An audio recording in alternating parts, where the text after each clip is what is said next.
마른 뼈들의 부활이라는 제목으로 하나님 말씀을 나눕니다. 마른 뼈들의 부활이라는 제목입니다. 자, 피에타라고 하는 작품이 있습니다. 아주 유명한 작품인데 미켈란젤로의 작품입니다. 우리가 로마의 베드로 대성당을 방문해 보면 이 피에타를 만날 수 있습니다. 복도 입구 오른쪽 유리벽 속에 보호되어 있는 피에타 작품을 사진 찍은 것입니다. 자, 성모 마리아가 십자가에서 죽으신 아들 예수님을 팔에 안고 처연한 표정으로 그 아들을 내려다보고 있는 조각상이에요. 자, 이것은 굉장히 슬프지만 주는 메시지가 있어요. 성모의 품에 안긴 예수님에게는 부활이라고 하는 희망이 남아 있습니다. 그러니 미켈란젤로가 이것을 만들었을 때는 이것을 비극적으로 슬픔적으로 표현한 것이 아니라 부활의 소망을 이야기한 것입니다. 자, 그런데 오직 죽음만을 느끼게 하는 또 하나의 피에타 작품이 있어요. 자, 베를린 출신 여류 민중 판화 작가고 조각가였던 케테 콜비츠가 조각한 작품입니다. 이 조각을 보면 이 조각에도 비탄에 잠긴 한 어머니가 죽은 아들을 끌어안고 동물처럼 통곡하는 통안의 모성상을 보여주고 있습니다. 자, 여기서 죽은 아들을 안고 있는 어머니는 아마도 이 작가였던 케테 콜비츠 자신이었을 것이다 하는 것입니다. 자, 콜비츠는 양대 세계대전 1차, 2차 세계대전 때 아들과 손자를 차례로 전쟁 중에 잃게 됩니다. 전쟁의 희생자가 된 두 젊은이의 이름은 공교롭게도 페터였다. 자, 성모의 품에 안긴 예수님에게는 부활이라고 하는 희망이 남아 있었지만 일체의 희망을 등진 콜비츠의 피에타에는 너무나도 처절하게만 느껴지는 작품이다 하는 것입니다. 죽음은 우리의 모든 희망을 빼앗아가는 사건이다 하는 것을 우리에게 들려주고 있습니다. 자, 그런데 오늘 본문에 보니까 우리는 일체의 희망을 등진 죽음을 상징하는 마른 뼈들을 만나게 된다 하는 것입니다. 자, 에스겔서 37장에는 마른 뼈가 해골이 막 등장하지만 기본적으로는 소망의 메시지예요. 자, 바벨론의 느부갓네살 왕이 유다를 공격하는데 3차에 걸쳐서 침공합니다. 1차 침공은 BC 605년에 일어났어요. 이때 우리가 잘 알고 있는 다니엘과 그 세 친구를 포함한 귀족들이 다 바벨론으로 끌려갑니다. 2차 침공은 BC 598년 여호야김이라고 하는 왕이 바벨론을 배반하고 애국과 동맹했기 때문에 2차 전쟁이 일어나요. 또 다시 유다의 훌륭한 모든 일꾼이 포로로 끌려가는 사건이 일어납니다. 그리고 BC 598년 이후에 예루살렘 땅에는 조금 부족한 사람들만 남아 있었어요. 똑똑하고 유능한 정치가 난다 하는 사람들은 다 잡혀가고, 그냥 좀 이렇게 평범한 사람들만 좀 많이 남아 있었어요. 그들이 그 땅을 차지하고서 이런 말을 합니다. 이제는 우리가 이곳에 집을 짓고 살자. 여기에 여호와의 성전이 있는데 감히 누가 우리를 멸망시키겠느냐. 우리가 진짜 복받은 사람이고 끌려간 사람들이 복이 참 없다. 이렇게 노래를 불렀어요. 자, 하나님이 그들을 보시면서 이렇게 말씀하십니다. 바벨론의 포로로 끌려간 사람이 복 있는 사람들이다. 이렇게 말씀하신 거예요. 자, 여호와의 영광 자체가 예루살렘에 있다가 바벨론으로 옮겨갔기 때문입니다. 자, 하나님께서 뭐라고 말씀하시냐면 너희는 극히 나쁜 무화과이고 바벨론에 끌려간 사람들이 좋은 무화과니라 이렇게 말씀하셨습니다. 다시 말하면 하나님께서 좀 더 신앙적으로, 다니엘이 굉장히 신앙이 좋았잖아요. 에스더도 신앙이 좋고, 좋은 사람들은 일찌감치 빼서 마지막 침공을 안 당하게끔 바벨론으로 옮겨 놓으신 거예요. 남아있는 자가 오히려 최후 심판의 대상자들이었습니다. 결국 BC 587년에 느부갓네살 왕이 3차 침공을 하는데 예루살렘 성전까지 다 불타고 완전 멸망해버립니다. 예루살렘 성전이 파괴됐어요. 자, 바벨론의 포로로 끌려간 사람들에게 마음 가운데는요, 허망함이 드는 거예요. 이제 고향이 없고 조국이 없는 거예요. 돌아갈 곳이 없는, 망해버린, 소망이 아예 없어져 버린 상황이 됐습니다. 이때부터 그들에게 절망이 지배하기 시작했어요. 이때 그들에게 에스겔이 예언하기 시작한 것입니다. 자, 어느 날 에스겔 선지자가 하나님의 영에 이끌려 어떤 골짜기로 갑니다. 그 골짜기에 갔더니 마른 뼈들이 가득 차 있는 환상을 보게 된 것이에요. 제가 타임머신 타고 가서 찍은 것이 아니고 어떤 성화를 좀 베낀 것입니다. 자, 선지자는 즉각적으로 그것이 이 마른 뼈들이 당시 이스라엘 백성들의 상태다, 그들의 처지를 하나님이 보여주셨다, 이렇게 깨달았을 것입니다. 자, 에스겔이 이 환상을 접한 주전 580년경에 이미 이스라엘은 민족적으로 패방했고 바벨론으로 포로로 끌려간 채 모든 희망을 접고 비참하게 살아가던 시기입니다. 자, 그런데 이 환상의 골짜기에서 하나님께서 에스겔 선지자에게 의외의 질문을 던지시는 거예요. 뭐라고 말씀하시냐면, 에스겔아, 이 뼈들이 능히 살 수 있겠느냐? 라고 물어보세요. 자, 바싹 말라버린 뼈만 남은 십체가 다시 살아나는 것을 여러분 보신 적이 있습니까? 완전히 백골이 된 뼈가 다시 살아서 사람이 되는 경우를 본 적이 있는가? 자, 그런데 하나님이 에스겔에게 왜 이런 질문을 하셨을까 하는 거예요. 자, 그것은 마른 뼈도 살아날 수 있다고 하는 기적을 하나님이 보여주고 싶었다 하는 것입니다. 자, 오늘 본문의 메시지가 마른 뼈들의 부활이잖아요. 마른 뼈가 부활할 수 있다. 자, 에스겔은 골짜기에 가득한 마른 뼈들을 보면서 이스라엘 민족, 자기 민족의 상태를 봤어요. 자, 우리는 이 본문을 대하면서 영적인 눈을 들어서 내 가정에 있는 마른 뼈들을 볼 수 있어야 돼요. 내 남편이 마른 뼈인가? 우리 아들이 마른 뼈인가? 이 마른 뼈는요, 아무런 소망이 없는 영적으로 죽은 상태, 육적으로도 소망이 없는 상태, 상처 있고 쓰러져 있는 상태, 죽은 사람 같은 상태를 의미하게 됩니다. 자, 에스겔은 그 마른 뼈들을 보면서 민족의 아픔을 봤어요. 자, 우리가 오늘날 한국 교회를 보고 한국을 바라보고 이 땅을 바라보면서 왜 이렇게 마른 뼈가 가득한가를 볼 수 있다면 오늘 본문의 말씀이 우리에게 소망이 있는 거예요. 자, 우리도 에스겔처럼 하나님의 질문을 듣는 것입니다. 인자야, 이 뼈들이 능히 살 수 있겠느냐? 자, 우리가 보고 있는 마른 뼈들에 대해서 하나님이 질문하시는 거예요. 야, 그 인간이 능히 살 수 있겠느냐? 이렇게 말씀하시는 거예요. 자, 우리 주변에는 마른 뼈가 너무 많다는 거예요. 자, 어떻게 마른 뼈가 살아날 수 있을까? 첫째는 하나님의 전능하심에 우리가 소망을 두고 있으면 살아나는 기적을 보는 줄로 믿습니다. 자, 에스겔이 환상 중에 하나님의 영에 이끌려서 어떤 골짜기 한복판에 가게 되는데 뼈가 가득한 모습을 봤어요. 자, 에스겔이 그 환상 중에 순간 이동을 막 하면서 그 뼈들을 보는데 사방으로 뼈가 가득한 골짜기를 지나가게 됩니다. 그런데 눈 뜨고 보기에도 너무 참혹한 거예요. 한눈에 다 볼 수 없을 정도로 뼈들이 심이 많았는데 아주 말라 백골이 됐다 하는 것입니다.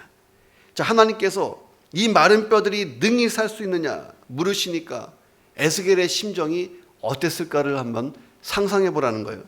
아니요, 하나님 못 살아요. 이렇게 대답을 하면 하나님의 선지자가 하나님의 능력에 대해서 불신앙을 나타내는 거잖아요. 그러니 아니요 라고는 할 수 없고, 예, 하나님 살아날 수 있어요 라고 말하자니 지금 보고 있는 이 마른 뼈가 살아난다는 것이 너무도 현실성이 없어 보였을 것입니다. 예 하기도 그렇고 아니요 하기도 그렇고. 자, 그래서 에스겔이 절묘하게 제 삶의 대답을 한 거예요. 주께서 아십니다. 이렇게 얘기한 거예요. 자, 어느 신학교에서 한 신학생이 시험을 치르게 됐어요. 한 문제가 딱 출제된 논술이었습니다. 논술 문제인데 도저히 답을 못 쓰겠는 거예요. 문제도 어렵고 생각도 안 나고. 당황한 이 신학생이 백지를 내면 빵점아니에요. 그죠? 한 문제인데 기가 막힌 꾀를 낸 거예요. 에스겔서가 생각나서 에스겔처럼 대답한 거예요. 주께서 아십니다. 이렇게 썼어요. 일주일 지나서 성적표가 나왔어요. 채점표를 받게 됐는데 교수님이 그 시험지에다 이렇게 써서 돌려줬습니다.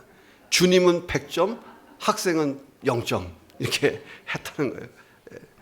자, 그런데 에스겔이 주께서 아십니다.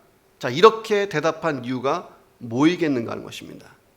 자, 에스겔이 환상 가운데 본 마른 뼈가 가득한 골짜기. 자, 이스라엘의 형편과 실상을 그대로 보여주고 있어요. 국가는 멸망했죠. 민족은 이방 땅으로 다 뿔뿔이 흩어졌죠. 인간적으로 볼 때 딱 죽은 자 같이 보이는 거예요. 자, 이런 민족, 마른 뼈 같은 민족이 회복된다는 것은 도무지 상상조차가 안 되는 것입니다. 죽은 것도 모자라 오래돼서 앙상한 마른 뼈들이 가득한 해골 골짜기. 이게 이스라엘의 적나라한 현실이었다. 자, 아마도 에스겔의 마음속에서 깊은 통곡이 막 터졌을 거예요. 하나님, 이 뼈들을 보니 딱 우리 민족이네요. 아마 에스겔은 그 뼈들 사이에서 뼈를 만지면서 통곡했을 거예요. 자기 민족의 아픔을 끌어안고. 자, 국가와 민족에 대한 아픈 마음으로 선지자 사역을 에스겔이 했지만 막상 마른 뼈리 가득한 해골 골짜기를 보니까 민족의 아픔 때문에 슬픔을 가누지를 못하겠는 거예요. 우리가 지난 금요일 날 얼마나 열심히 기도했는지 몰라요. 방송으로 보신 분들이나 안 나오신 분들은 잘 모를 거야. 정말 열심히 기도했어요. 야, 이런 기도를 드릴 수 있다. 우리 교회가 국가와 민족과 이 땅과 교회를 위해서. 자, 에스겔이 그런 통곡으로 기도했을 것입니다. 자, 근데 바로 그 지점에서 에스겔이 소망을 가졌다는 거예요. 자, 이 상황이 전능하신 하나님을 절대적으로 바라보게 하는 통로가 되었다는 것입니다. 에스겔아, 이 뼈가 살아날 수 있겠냐? 하나님 물어보신 것은 전능하신 하나님을 확실하게 믿어보라고 메시지를 주신 것입니다. 자, 내성마비 딸을 바로 세워놓은 김일권 목사님의 감동 수기가 있습니다. 제가 좀 퍼서 왔어요. 자, 일어나라 내 딸아 라고 하는 책이 있습니다. 이 책에 나온 내용이에요. 자, 목사님의 딸이 태어난 지 3일 만에 내성마비 진단을 받습니다. 각오하고 살아라고 하는 의료진의 말을 듣고 이 아버지가 좌절하지 않습니다. 전능하신 하나님을 바라보며 이 아이를 살리기 위한 노력을 해요. 자, 교인들이 뒤에서 숙덕거리기 시작했어요. 아니, 어떻게 목사님이 내성마비 딸을 낳을 수 있을까 하고 정죄 어린 시선을 보내기 시작합니다. 목사님 마음이 힘들어서 얼마 못 있어서 교회를 사임하게 돼요. 자, 그는 굳어진 딸의 전신 근육을 따뜻한 손길로 매일같이 풀어줍니다. 각종 강연을 통해서 배운 보바스, 보이타 이런 선진 물리치료법을 막 배워서 아이에게 활용합니다. 아이에게 발끝의 촉감을 느끼게 해주려고 개울가와 자갈길을 가서 함께 걷고 하루 종일 하루를 딸을 위해서 보내요. 하루에 수백 번씩 언어 훈련을 시켜서 5살 된 이 딸이 어느 날 드디어 아빠 엄마를 하기 시작합니다. 이 승희 옆에서 하루에도 수십 번씩 기도하며 우리는 승희를 사랑한다. 예수님은 승희를 더욱 사랑한다. 이렇게 말해줬어요. 자, 밤이면 딸의 상상력과 지능 개발을 위해서 동화를 끊임없이 들려줬습니다. 자, 결국 딸은 다소 장애는 남았지만 정상에 가깝게 회복하고 성장하기 시작합니다. 자, 의료진이 이 모든 것을 보고 기적이라고 환호성을 쳤어요. 자, 이 딸에게 열심히 동화책을 읽어주다가 목사님이 직업이 바뀌었어요. 동화 작가로 데뷔하게 됩니다. 자기의 경험을 토대로 한국특수교육연구소를 차리게 돼요. 이거 설립해서 내성마비, 자폐증, 정신지체, 다운 증후군, 학습장애, 정신질환 이런 것 앓고 고생하는 아이들과 그 부모를 돕는 사역을 시작하게 됩니다. 이 딸이 아버지의 배려로 초등학교 3학년 때 동시 문집을 내게 돼요. 자유문학의 추천을 받아서 3학년 때 시인으로 정식 등단하게 됩니다. 이 절망이 전지전능하신 하나님을 바라보는 통로가 된 줄로 믿습니다. 자, 에스겔의 환상, 에스겔이 본 뼈의 수는 심이 많았는데 그 상태가 완전 백골이었습니다. 생명이라는 말을 감히 입에 올리기조차 민망한 상태였다는 거예요. 인자야, 이 뼈들이 능히 살 수 있느냐? 하나님의 이 질문 속에는 강한 부정이 담겨져 있어요. 절대 살 수 없는 뼈들이다 하는 것입니다. 자, 에스겔의 정상적인 대답은 아니요, 절대 살지 못할 것입니다. 이게 상식이잖아요. 자, 그런데 에스겔은 예스나 노로 대답하지 않았다는 거예요. 하나님의 주권을 인정하고 겸손한 자세로 엎드려서 하나님께 최후의 소망을 둔 줄로 믿습니다. 창조주 하나님, 전능하신 하나님이 일하실 수 있도록 모든 것을 내어드린 거예요. 자, 우리는 에스겔이 본 마른 뼈의 환상 속에서 우리 자신의 모습을 볼 수 있습니다. 오늘 나의 실존이 어떤가? 살아있다고 하지만 내가 정말 마른 뼈와 같지는 않은가? 더 이상 살 소망이 없지는 않는가? 우리 가족들의 얼굴을 떠올려 보면, 이웃들의 얼굴을 떠올려 보면 그들이 진짜 마른 뼈가 아닌가? 영적으로 보게 됩니다. 살아날 가능성이 1도 없는 완전 백골 같은 모습이 아닐까? 자, 그런데 우리가 그런 환상을 보면서 포기하지 말자는 거예요. 왜? 전능하신 하나님을 기대할 수 있는 마지막 소망이 있는 것입니다. 자, 하나님이 왜 에스겔에게 이 뼈를 보여주셨겠어요? 이유는 딱 하나잖아요. 마른 뼈가 살아나는 것을 보여주고 싶으신 거예요. 자, 그래서 하나님이 우리에게도 물어보시는 거예요. 누구야? 그 뼈가 능히 살 수 있겠느냐? 그럼 우리는 어떻게 대답하십니까? 안 돼요. 의사가 불가능하다 했어요. 안 돼요. 제가 백화점 찾아보니까요, 이대로 살아야 된대요. 하면 아니잖아요. 주 여호와여, 주께서 아십니다. 저와 여러분이 대답이 돼야 할 줄로 믿습니다. 지금 내 눈에 보이는 상황은 마른 뼈가 가득한 해골골짜기. 자, 그러나 기적은 언제나 전능하신 하나님은 얼마든지 죽음의 상황을 생명의 상황으로 바꿀 수 있다고 믿는 사람들의 것이었는 줄로 믿습니다. 저와 여러분이 그런 마른 뼈가 부활하는 기적의 주인공들 되기를 주의 이름으로 축원합니다. 자, 어떻게 마른 뼈가 살아날 수 있을까? 두 번째는 하나님의 말씀이 선포되는 곳에 역사가 일어난다는 거예요. 자, 예수님을 믿지 않는 어떤 분이 성경을 선물로 받았어요. 성경을 열심히 읽다가 깨달은 게 좀 있었어요. 그래서 자기보다 먼저 신앙생활을 했던 아내에게 이렇게 물어봤습니다. 여보, 이 성경이 사실이라면 우리 모두는 죄인이네. 아내가 말했어요. 맞아요. 당신도 나도 다 죄인이에요. 이 남편이 흥미롭게 성경을 계속 읽었습니다. 그리고 아내에게 이렇게 얘기하는 거예요. 여보, 이 성경이 사실이라면 우리 모두는 죽을 수밖에 없는 인생이네. 부인이 맞다고 긍정했습니다. 그는 계속 성경을 더 읽더니 더 크고 새로운 진리를 발견하게 됩니다. 여보, 성경이 사실이라면 우리 모두는 살 길이 있대. 자, 그렇습니다. 성경은요, 이 사람이 발견한 대로 사실이라는 거예요. 예수님께서 친히 십자가에서 못 박혀 죽으시고 우리에게 살 길을 주시기 위해서 무덤 가운데서 부활하셨다는 거예요. 그가 다시 아내에게 이렇게 말해요. 여보, 이 성경이 사실이라면 나 같은 죄인도 구원받을 수 있대. 하고 기쁨의 눈물을 흘렸다고 하는 이야기예요. 그렇습니다. 하나님 말씀 자체가 생명력이 있는 줄로 믿습니다. 하나님 말씀이 선포되는 곳에 마른 편처럼 죽은 사람이 살아날 수 있다는 거야. 오늘 밤에 가서 징그러운 인간들 옆에서 잠잘 때 성경 읽어줘. 하나님, 이 말씀대로 이 마른 표가 좀 살아나게 해주십시오. 예, 지금 에스겔이 그렇게 했다니까요. 예. 자, 하나님께서 에스겔에게 이제 환상을 다 봤으면 이렇게 하라고 하십니다. 골짜기에 가득한 마른 뼈들을 보면서 말씀을 선포하라고 명령하셨어요. 자, 성경에 보면 선지자들에게 하나님이 참 독특한 것 많이 시키십니다. 생각해 보세요. 백골이 가득한 곳에서 뼈들을 향해서 설교하는 거예요. 너희 마른 뼈들아, 여호와의 말씀을 들을지어다. 이러면서 설교를 해야 돼. 자, 에스겔이 마른 뼈들을 향해서 외치지만 실상은 자기 민족 이스라엘을 향해서 외치는 것이 된 것입니다. 하나님의 말씀을 들어야 될 진짜 대상은 이 마른 뼈가 아니고 이 바벨론까지 끌려온 이스라엘, 절망 가운데 있는 자기 민족이었잖아요. 에스겔이 마른 뼈들을 향해 여호와의 말씀을 대언합니다. 5절과 6절 같이 읽겠습니다. 내가 시작.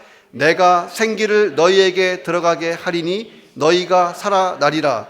너희 위에 심줄을 주고 살을 입히고 가죽으로 덮고 너희 속에 생기를 넣으리니 너희가 살아나리라. 또 내가 여호와인 줄 너희가 알리라. 자, 이것을 선포했다는 거예요.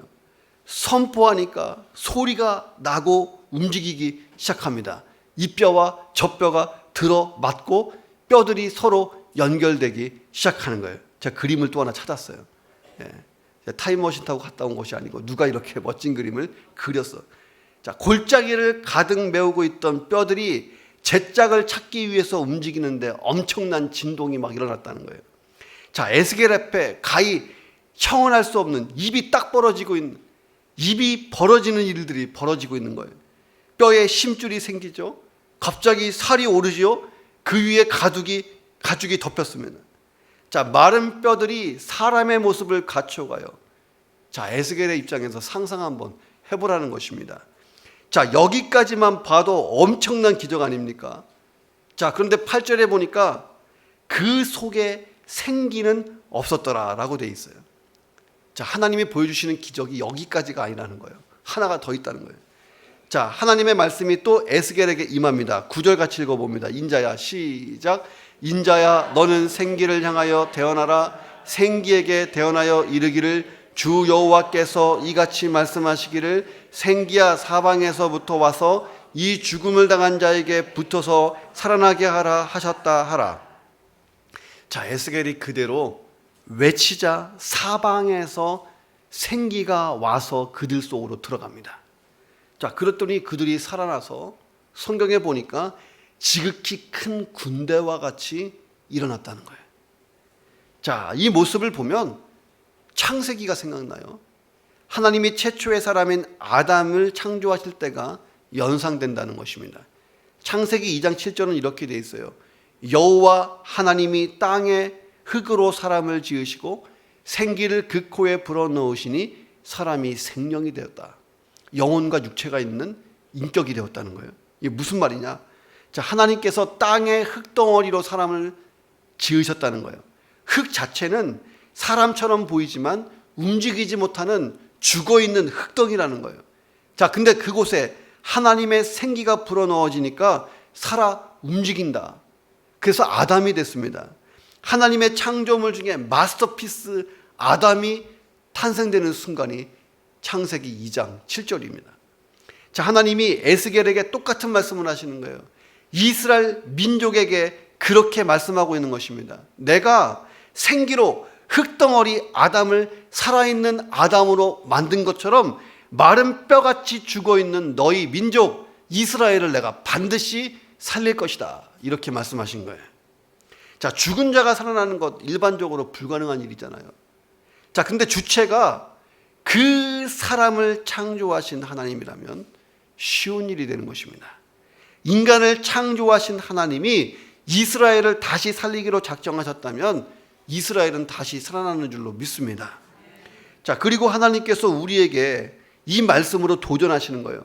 마른 뼈와 같은 너의 인생, 너의 가족들, 너의 이웃들을 향해서도 똑같이 외쳐보라는 거예요. 생기야, 사방에서부터 와서 이 죽음을 당한 자에게 불어서 살게 해라. 외치라는 거예요. 오늘 집에 가서 꼭 해보세요. 하나님, 이 죽어서 백골같이 돼버린 저와 저의 가족과 이웃들이 살아나기 원합니다. 하나님 주시는 생기, 생명이 이들 속에 들어가도록 역사하여 주옵소서. 그래서 죄로 인해서 영원히 죽을 사람이 구원받고 하나님의 자녀가 되고요, 천국 백성이 되고, 더 나아가서 오늘 본문에 보니까 하나님의 군대가 된 것처럼 하나님의 일꾼이 되는 기적의 역사가 우리 가족 가운데, 이웃 가운데 일어나야 할 줄로 믿습니다. 하나님의 말씀이 전파되는 그곳, 아무리 죽음의 땅이라도 생명의 역사가 일어났다는 거예요. 성경의 역사를 봐도 기독교의 역사, 선교의 역사를 보면 얼마나 많은 사례가 있는지 모릅니다.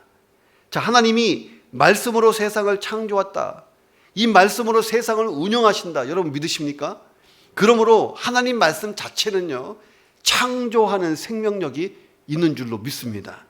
자, 하나님의 말씀, 성경의 핵심이 뭔가? 예수 그리스도. 자, 예수 그리스도가 나의 구주고 주님이시다, 이렇게 증거하는 거예요. 자, 예수 그리스도가 계신 곳에 생명이 있어요. 예수님은 죽음을 이기시고 부활하셨으니까.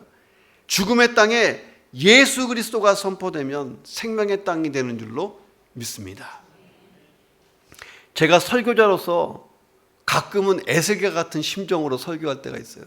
주일날 예배 인도하러 앞에 딱 나와서 예배를 인도하다 보면 여기가 공동묘지 같아. 해골들이 앉아있는 느낌을 받을 때가 있습니다. 왜 그러냐면 설교가 시작도 된 지 얼마 안 됐는데 눈이 감겨. 벌써 눈이 감기고 마른 뼈처럼 보일 때가 있다는 거예요. 자, 놀라운 사실은 예배가 진행되고 설교가 선포되면서 여기저기서 깨어난다는 거예요. 머리가 들어지고 얼굴에 홍조가 띄어지고 눈에 광채가 나고 어떤 분에는 눈에는 눈물이 흐르고 입에 찬양이 흐르고 막 살아나는 모습을 볼 때가 있습니다. 자, 말씀의 능력을 체험할 때 설교자도 다시 말씀 앞에 겸손히 무릎을 꿇게 된다 하는 것입니다. 자, 내 주변에 마른 뼈들을 향해서 하나님 말씀을 선포해 보세요. 자, 죽은 자들에게 우리는요 전도하고 선교하는 거잖아요. 우리가 살고 있는 곳에 죽어 말라 비틀어진 마른 뼈들이 얼마나 많은가. 우리는 어떻게 보면 일본 땅에 살지만 공동묘지 속에서 사는 거나 마찬가지예요. 자, 일본은 신기하게도 공동묘지가 막 동네에 있잖아요. 우에노 가다 보면 수도만이 없어. 얼마나 많은지 몰라요. 그래서 우리가 정말 영적으로 되게 어두운 곳에 살지만 우리는 말씀을 들고 있잖아요. 자, 그래서 우리가 공동묘지 같은 곳에 가서서 전도하는 것입니다. 진짜 우에노 가라는 것이 아니고 주변에 죽은 사람처럼 보이는 마른 뼈들을 보라는 거예요. 자, 에스겔이 어떻게 합니까? 7절에 보니까 내가 명령을 따라 대언했다, 이렇게 나와요. 하나님 말씀을 대언하는 순간 뼈들이 움직이고 뼈들이 들어맞으면서 연결됩니다. 심줄이 생기고 가죽이 덮이고 점점 사람이 됐다는 거예요. 자, 10절에 보니까 그 명령대로 대언하였더니 생기가 그들에게 들어가서 그들이 살아서 일어서는데 극히 큰 군대같이 일어났다는 거예요. 자, 에스겔이 순종하는 그 순간 믿음대로 기적이 일어나는 것을 봤다는 것입니다.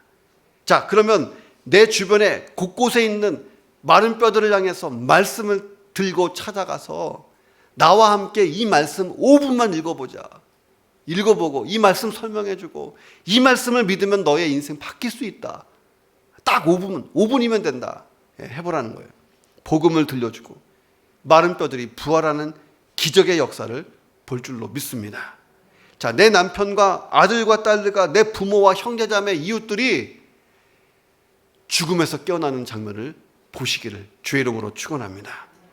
자, 죽음의 공포에 눌린 자들, 절망과 탄식으로 엎드려져 있는 사람들, 포기하고 좌절하여 눈물을 흘리고 있는 자들을 찾아가서 부활의 현장을 만드시기를 주의 이름으로 축원합니다. 자, 그리고 그들이 다 함께 나와 함께 하나님을 찬양하며 예배하는 날, 군대같이 일어나는 날. 자, 저와 여러분이 마른 뼈들의 부활을 매일같이 볼 수 있기를 주님의 이름으로 축원합니다. 자, 어떻게 마른 뼈가 살아날 수 있을까? 자, 세 번째는 하나님이 무덤을 열어주셔야 된다는 거예요. 무덤을 열어주신다. 장래가 유명한 젊은 청년이 있었어요. 그는 미국 조지아주 워싱턴대 법대에서 공부하면서 법관의 꿈을 키운 청년입니다. 자, 그런데 어느 날 차량 전복 사고를 당하고 중증 장애인이 되는 신세로 전락해버려요. 혼자서 물도 마실 수 없는 비참한 처지를 보고 스스로 비관합니다. 그리고 조용히 자살을 준비하고 자살하는 장소를 공동묘지를 택했어요. 공동묘지까지 갔습니다. 그 많은 묘지들을 보면서 순간적으로 이런 생각이 들었어요. 저 답답한 무덤 속의 작은 관, 그 속에 누워있는 게 무슨 의미가 있을까? 차라리 소망을 품고 다시 살자 했다는 거예요. 그는 무덤에서 비로소 희망을 발견했어요. 자, 절망에 빠졌다면 우에노에 가서 무덤 속에서 1시간만 묵상하다 와. 자, 그날부터 이 사람이 무섭게 공부를 해. 그러면서 검사가 됩니다. 자, 2000년 미국 뉴욕시 브루클린 지방검찰청 사상 최연소 부장검사가 탄생되는 순간이었다 하는 것입니다. 자, 그의 희망 인생이 전 세계 장애인들에게 큰 용기를 줍니다. 그의 이름이 정범진 검사 이야기예요. 자, 무덤은 아무것도 할 수 없는 곳이잖아요. 더 이상 소망이 없는 곳이에요. 자, 이스라엘 백성들이 지금 바벨론이라고 하는 무덤에 갇혀 있어요. 무덤 속에 갇혀 있습니다. 바벨론 땅에서 포로 생활하는데 이건 완전히 인간 이하의 삶을 사는 거예요. 이스라엘 온 족속이 고통스럽게 하나님께 부르짖고 하나님 잘못했습니다. 자, 그들이 회개하기 위해서 그발강가에 모여서 예배드릴 때에 하나님이 에스겔을 통해서 이 에스겔서를 선포하게끔 하신 것입니다. 자, 그들이 고통스럽게 어떻게 부르짖냐면 하나님, 우리의 뼈가 다 말랐습니다. 우리의 소망이 없어졌습니다. 우리가 다 멸절되었습니다. 자, 그들의 탄식 소리가 오늘 본문에 그대로 적혀 있잖아요.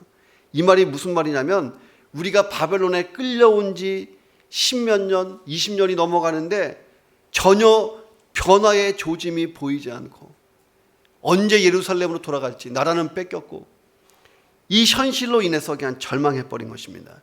이 마른 뼈와 같은 우리 민족, 우리들에게 무슨 미래가 있겠는가?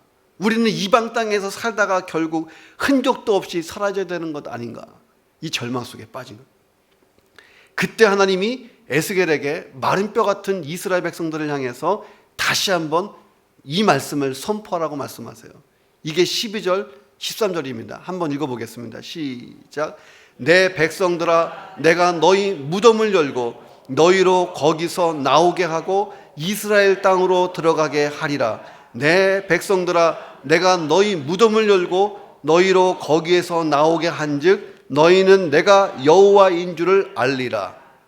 자, 무덤에 묻힌 자는요 스스로 무덤을 열고 다시 산자의 땅으로 돌아오지 못하는 거예요. 인간적으로 볼 때 이스라엘은 바벨론이라고 하는 무덤에 갇혀서 다시 살아오지 못하는, 본향으로 돌아갈 수 없는 그런 상태였다는 거예요. 그런데 그들에게 소망이 있어요. 소망이 뭐냐면 하나님이 직접 무덤으로 가신다는 거예요. 가셔서 무덤을 열어주실 것이다. 그래서 무덤에서부터 나오게 하신다고 하는 약속의 말씀입니다. 자, 과거 이스라엘은요 이 경험을 했어요. 애굽이라고 하는 무덤 속에서 400년 동안 종살이하면서 마른 뼈처럼 죽은 듯이 살아갔다는 거예요. 자, 애굽에서 처절한 노예의 삶이 영원히 계속되고 그들은 끝까지 노예로 죽을 것만 같았어요. 자, 가나안 땅에 대한 하나님의 약속은 절대 실현되지 못할 것처럼 그들 생각 속에서 잊혀지고 있었다는 거예요. 그런데 어느 날 하나님이 애굽을 찾아가서 무덤을 여신 줄로 믿습니다.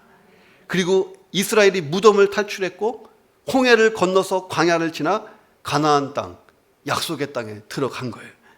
자, 하나님이 이제 또 다른 이스라엘 백성에게 약속하시는 거예요. 내가 바벨론이라고 하는 무덤을 열어서 너희들이 나오게 하고 본토로 돌아가게 하시겠다는 것입니다.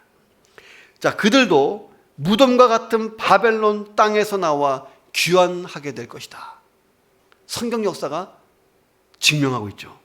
그리고 하나님께서 주시는 영으로 생명력이 넘치는 삶을 살게 될 것이다. 하나님이 이스라엘의 회복을 약속하신 것입니다. 자, 하나님께서 무덤에 갇힌 우리도 찾아온다는 거예요. 이게 무슨 말이냐? 우리는 원래 죄와 사망 가운데 갇혀서 영원히 멸망받을 존재였잖아요. 우리의 무덤은 여기서도 지옥이고 나중에도 지옥이었던 거예요. 영원한 멸망의 장소에 우리는 갇혀있는 삶이었습니다. 그런 멸망할 우리를 예수님이 찾아오셔서 구원하신 줄로 믿습니다. 우리도 무덤에서 탈출했던 거예요. 예수님의 대속의 죽음, 십자가의 죽음과 부활 때문에 우리도 그 은혜로 구원받은 거예요. 자, 성령님께서 지금도 우리 안에서 역사하시면서 밝은 미래로 이끌어 가시는데 우리의 최종 거할 곳은 영원한 불못, 영원한 감옥, 영원한 무덤 같은 지옥이 아니고 하나님 나라 천국인 줄로 믿습니다. 우리는 죄와 사망이라고 하는 결정적인 무덤을 이미 떠났어요. 자, 그런데 우리는 살다 보면 크고 작은 조그만 무덤들을 만나요. 그 무덤에 갇힐 때마다 절망하는 거예요. 야, 천국이 우리의 영원한 집인데도 불구하고 마치 그 무덤에서 영원히 못 나올 것처럼 아이고 나 죽네, 아이고 나 죽네 하는 것이 우리의 연약함이에요. 자, 그 무덤은 결코 우리를 멸망시키지 못하는 무덤인 줄로 믿습니다. 진짜 무덤은 우리가 나왔잖아요. 자, 무덤을 찾아오시는 하나님, 하나님의 강렬한 긍휼의 은혜를 체험할 수 있어야 될 줄로 믿습니다. 자, 무덤 속에 갇혀있는 내 가족과 이웃들을 향해서 하나님 찾아가서 방문하셔서 저 무덤 속에 갇힌 영혼을 하나님 끌어내 주옵소서. 오늘 나를 둘러싸고 있는 이 무덤의 정체가 뭐냐는 거예요. 하나님의 능력의 손이 그 무덤을 열어 제치시는, 그리고 생명의 역사가 일어나 하나님이 누구인가를 다 같이 알게 되는 놀라운 축복이 있기를 주님의 이름으로 축원합니다. 자, 세계에서 가장 건조한 사막이 있어요. 이 건조한 사막은 칠레의 안데스 산맥에 있습니다. 이 산맥에 가면 아타카마라고 하는 사막이 있습니다. 이 아타카마의 사막의 연평균 강우량이 15mm, 거의 오지 않는 거죠, 비가.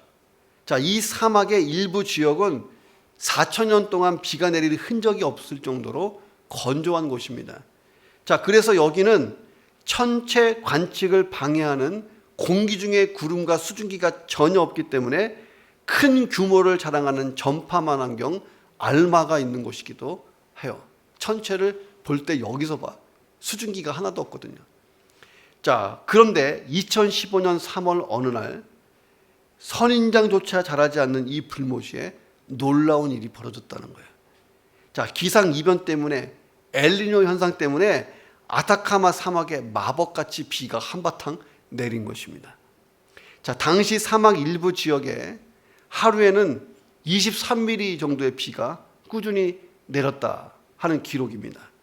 아무것도 살 수 없다고 여겼던 이 사막에 생명수가 더해진 것입니다. 더 놀라운 것은 그리고 난 다음에 일어난 일이에요. 그 척박한 사막 땅 곳곳에서 파란 싹이 돋기 시작했다는 거예요.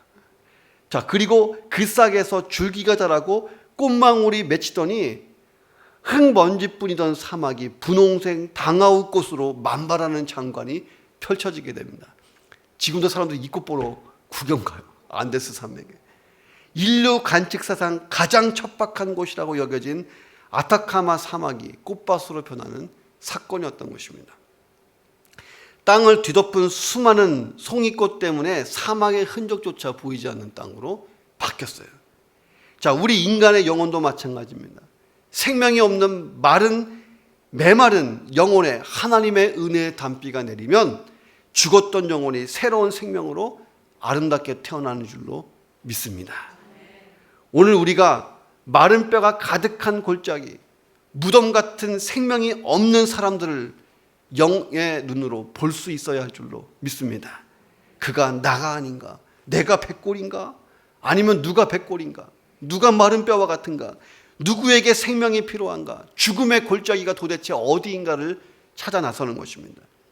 전능하신 하나님이 사방에서 생기를 불어오게 하시고 그 마른 뼈들을 부활시켜 주시고 그가 갇힌 무덤의 문을 여셔서 죽은 자가 살아나오는 기적의 역사를 저와 여러분의 삶의 마당에서 펼쳐주시기를 주님의 이름으로 축원합니다. 기도하겠습니다. 하나님, 우리 주변에 가득한 마른 뼈들을 우리가 영적인 눈으로 보게 도와 주옵소서. 죽음과 같은 마른 뼈들에게 필요한 것은 부활입니다. 하나님, 어떤 상황 속에서도 우리가 하나님의 전능하심에 소망을 두게 역사해 주옵소서. 하나님의 말씀을 믿음으로 선포하게 하시고 무덤을 여시는 하나님을 기대하며 기다리게 하여 주옵소서. 통성으로 기도합니다. 하나님 아버지 감사합니다. 마른 뼈는 부활할 수 있습니다. 그 이유는 하나님이 전지전능하시고 창조주이시기 때문에 우리 연약함을 아시고 아버지 하나님 우리의 모든 것을 지으신 분이시기 때문에 하나님의 말씀으로 세우시고 살리시고 구원할 수 있을 줄로 믿습니다. 아버지 우리가 믿음을 가지게 하여 주옵소서. 하나님의 전능하심에 나의 모든 소망을 두고 하나님의 말씀을 마른 뼈들을 향하여 선포하며 아버지 그 말씀을 듣고 그 영혼이 변화되고 살아나는 영적인 부흥의 역사를 보게 도와 주시옵소서. 아버지 무덤을 여시는 하나님을 기대합니다. 아버지 내 영혼에 아버지 하나님 또 우리의 주변의 이웃과 가족들이 갇힌 어두움의 문을 주님 열어주시고 사방에서 생기가 불어나와 그들을 살리는 역사가 일어날 수 있도록 아버지요 치유의 역사 아버지 하나님 풀려지는 역사 기적의 역사를 하나님 우리의 삶 가운데 베풀어 주시옵소서. 우리가 다시 믿음으로 에스겔의 심정으로 이 민족과 우리 가정과 내 자신을 끌어안고 기도하는 이 가을 낼 수 있도록 도우시고 역사에 주시옵소서. 오 주님 채우시옵소서. 인도해 주시옵소서.